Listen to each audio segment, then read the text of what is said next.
Hari yang menegangkan 26.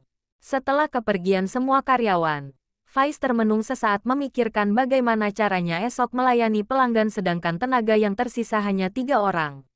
Itu pun harus bekerja 2 shift pagi sama siang, mulai jam 6 pagi sampai 11 malam. Di band Asteris Tour bentuk erkan belakang kepala kesandaran kursi pusing memikirkan ini semua.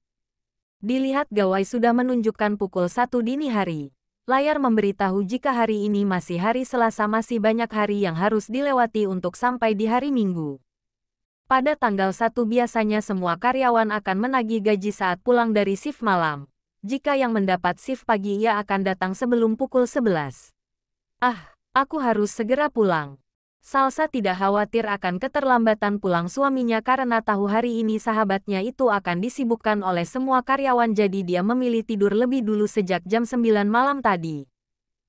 Sesampainya ia lantas mengetuk pintu rumah. Faiz tidak menelepon Salsa akan membuatnya sia-sia, tidak akan istrinya itu bangun, terpaksa membangunkan salah satu penghuni rumah mertua. Baru pulang. Tanya Pak Hamdi mengucek mata melihat jam dinding menunjukkan hampir jam 2 pagi. Ayo masuk. Ada apa? Suntuk gitu. Ceritalah Faiz masalah yang sedang dihadapi kafenya kepada bapak mertua, siapa tahu beliau tahu jalan keluarnya. Kamu masih punya kami. Besok kami semua akan bantu kamu. Tapi haha, gak ada jalan lain kan? Besok kita akan bantu shift pagi sedangkan bapakmu shift malam, biar Aris shift pagi sampai malam. Tawa beliau kembali menggema di keheningan malam menenangkan kerusuhan hati menantu. Dah. Tidur sana, pucat sekali wajahmu. Perintah beliau sebelum meninggalkan menantunya seorang diri di ruang tamu. Faiz langsung masuk kamar melihat kedua bidarinya sedang tertidur lelap. Diusap rambut istri dan anak sebelum menyusul ke dunia mimpi. Sebelum keluarga Pak Hamdi menunaikan salat subuh berjamaah kecuali si bayi yang masih nyenyak, beliau mengumumkan mewajibkan semua anggota keluarga untuk beberapa hari ke depan membantu menantunya kerja di kafe. Kebetulan Fanya serta Pak Darmawan masih di sini. Ini juga berlaku untuk bapak dan anak tersebut. Faiz tersenyum haru. Beliau menepuk pundak menantu memberitahu jika semua ini sudah menjadi tugas mereka sebagai keluarga. Pagi-pagi sekali mereka semua pada heboh, jam 6 pagi harus sudah berangkat ke tempat kerja. Faiz lebih dulu berangkat sedari selesai salat subuh bersama Aris dan juga anak istrinya. Ditemani ipar dia mulai membersihkan dan menyiapkan semua isi dapur karena biasanya untuk shift pagi harus datang jam 6 sedangkan kafenya sendiri mulai dibuka pukul setengah 8 pagi. Salsa bertugas membuat sarapan porsi banyak untuk siapa nanti yang belum sempat sarapan atau lapar seraya merawat anaknya yang masih bayi. Setelah memastikan suami adiknya tidak lagi membutuhkan tenaganya di dapur, ia langsung menyapu semua ruangan yang ada di lantai 1. Faiz masih saja berkutik di dapur menyiapkan dan meneliti semua bumbu untuk memasak nanti. Jam 5.1 bantuan datang, Ali langsung naik ke lantai atas tanpa dikomando membersihkan bagiannya dengan telaten dan teliti meski bagian ini biasanya bukan termasuk ke dalam tugasnya. Pria tersebut belum juga mendapatkan pegawai baru sama sekali karena baru semalam sepulang dari kerja ia membuka lowongan di jaring internet. Semoga segera ada yang mendaftar dan mulai bisa bekerja hari ini. Ia benar-benar sangat puyeng jika harus diperas keras keringatnya untuk melayani semua pelanggan hanya bertiga saja dengan bosnya. Kala hendak membuang sampah di luar, ia dihadang beberapa orang yang mulai tidak asing diingatan. Ditodong pertanyaan yang membuatnya terbengong-bengong menanyai tugas mereka satu persatu. Namun, akalnya dengan cepat menyadarkan, ia lantas mengangguk memberi pekerjaan masing-masing termasuk juga istri bos dan juga bayinya mendapatkan bagiannya sendiri. Maaf bang, terlambat. Gadis dengan keringat di dahi mengatur nafas setelah berlarian mengejar waktu. Dari mana saja kamu? Ini jam berapa? Todong Ali berkuasa. Si bos mengangkat satu alisnya setelah melihat jam yang melingkar di lengan. Berlebihan sekali tangan kanannya itu memarahi karyawannya yang tersisa, padahal wanita tersebut hanya terlambat 15 menit. Jika sampai dia ikut mengundurkan diri habislah ia. Maaf bang. Tadi motor ojeknya mogok di depan warung seblak yang di depan sana. Ngomong kalau tidak ada kendaraan. Mulai besok saya jemput. Saya tidak mau tahu, pokok mulai besok sebelum saya datang kamu harus sudah siap. Halah, ternyata modus.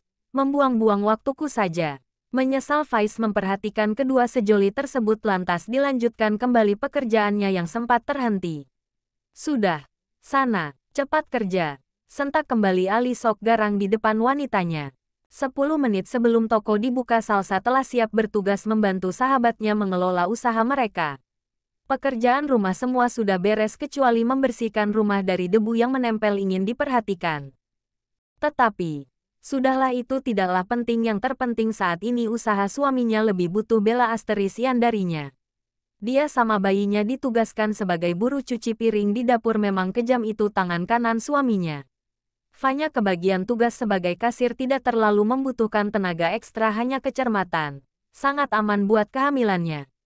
Sedangkan, para pria sebagai pramusaji entah bisa diandalkan atau tidak. Semoga bisa. Beruntungnya masih ada satu karyawati yang bisa membantu Pak Darmawan menemani melayani. Pak Hamdi terlalu bersemangat hingga lupa kalau beliau punya tugas yang lebih mulia, harus mengajar. Seketika saat itu pula belum juga mengerjakan tugas yang diperintah sudah memilih kabur pulang terlebih dulu, padahal beliau sendiri yang mewajibkan seluruh keluarganya tanpa terkecuali. Istrinya meminta agar hati-hati di jalan, tidak usah terburu-buru, yang penting selamat, telat sedikit tidak apa-apa sebab jam sudah menunjukkan pukul 6:30 pagi. Tugas beliau dipindahkan nanti bergabung dengan besan pada shift malam meski tidak bisa membantu sampai selesai.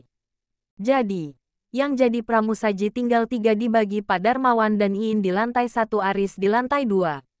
Bu Fani menjadi asisten koki sedangkan Ali sendiri tugasnya rangkap menjadi koki dan pramusaji. Semua persiapan beres, beruntung pria tersebut memberi arahan pada para karyawan shift malam patang pulang sebelum bersih. Tugas shift pagi membersihkan ulang dan menyiapkan semua yang diperlukan untuk menjamu pengunjung. Tulisan close di balik menjadi open oleh Ali menandakan pekerjaan yang pasti akan segera dimulai. Semuanya harus sudah start di tempat masing-masing. Hati bergetar tak menentu mengawali kerja mereka. 1 menit 2 menit semua menatap pintu harap-harap cemas terkecuali Ali dan juga Faiz masih sibuk sendiri entah apa saja yang mereka lakukan termasuk membuat bumbu dengan jumlah besar yang persediaannya sudah mulai menipis. Salsa gemas melihat suaminya bekerja tanpa ekspresi, menghampiri keluar dari zonanya, mendekati dan mengekor dari belakang mengamati apa saja yang dilakukan suaminya. Si ibu yang melihat hanya geleng-geleng dengan tangan tetap lanjut mengupas bawang merah serta bawang putih. Cabai menumpuk di depan beliau. Faiz sama sekali tidak menggubris, terus mengerjakan apa yang menjadi kewajibannya. Kemana arah sahabatnya melangkah, ibu satu anak tersebut tetap mengikuti, meninggalkan si bayi yang tertidur di kereta dorong dekat tempat cuci piring sendirian. Baru terlepas Faiz saat Ali memberitahu jika sudah ada 5 pelanggan yang datang setelah membaca pesanan yang dibawa Pak Darmawan. Boro-boro menyampaikan pesanan lewat lisan, tadi saja waktu menanyai apa yang mereka inginkan beliau sudah marah-marah suruh mencatat sendiri. Mendengar namanya saja seperti mendengar dengungan lebah. Benar-benar asing di telinga. Chicken katsu sambal matah 2 and sandwich egg 1. Minuman. Brewet tiais 5. Tiais. Es teh kan. Terus bre-bre. Brewet. Iya. Apa itu? Diseduh. Jawab spontan Faiz tertawa ngakak. Semakin terpingkal-pingkal Faiz melihat ekspresi bapak dari iparnya. Dia Pak, yang bikin. Tunjuk Faiz ke arah anak buahnya. Ali. Kamu itu aneh-aneh. Ada yang mudah cari yang susah. Ribet.